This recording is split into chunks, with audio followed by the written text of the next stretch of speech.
Réaction en cascade de la part de la communauté internationale au lendemain de l'annonce du rapprochement spectaculaire entre les États-Unis et Cuba. Après des décennies de tensions héritées de la guerre froide, Barack Obama et Raúl Castro ont promis un rétablissement des relations diplomatiques et une plus grande coopération économique. Pour en parler, notre journaliste Laura Duhamel nous a rejoint sur ce plateau. Laura, bonjour. Bonjour. Alors, quelle était la situation jusqu'à présent à Cuba et pour la population?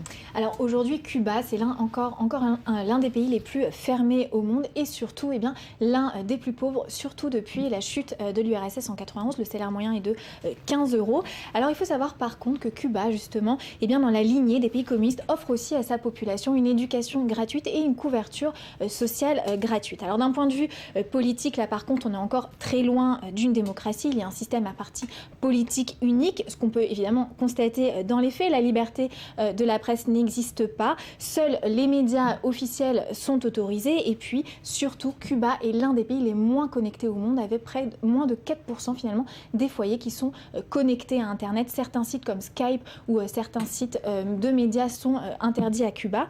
Alors pour autant, les choses changent et elles changent depuis 2008, depuis l'arrivée au pouvoir de Raúl Castro. Raúl a mené un certain nombre de réformes, surtout finalement pour préserver en fait ce régime qui était en train de s'effondrer de l'intérieur. Alors il est par exemple possible maintenant aux Cubains d'acheter un bien immobilier, ce qu'ils ne peuvent pas faire vu la hauteur de leur salaire. Alors ce rapprochement concrètement, qu'est-ce que ça va changer pour les Cubains d'un point de vue économique comme sociologique?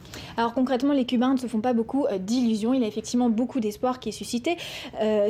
On sait finalement que ce n'est que le début d'un processus auquel beaucoup de parlementaires américains s'opposent déjà aux États-Unis. Alors sur le plan diplomatique, ce qui est important, c'est que les États-Unis vont réouvrir une ambassade à La Havane et qu'il semble que Cuba ferait de même à Washington. D'un point de vue économique, ce qu'espèrent les Cubains, c'est la levée de cet embargo qui a été mis en place en 1962 et qui est dramatique pour la population. Mais pour ça, il va falloir gagner l'accord du Congrès américain et ça, c'est pas gagné. Et quelques mots, Laura, pour finir sur la communauté cubaine qui est représentée en Israël. Oui, il y a une communauté cubaine en Israël. Environ 2500 Cubains ont immigré en Israël depuis les années 90. Beaucoup sont repartis ensuite vers les États-Unis. Alors à Cuba, on ne peut pas vraiment parler d'antisémitisme, voire pas du tout. Il y a encore 1500 juifs à Cuba actuellement. Ils étaient 15 000 avant la Révolution.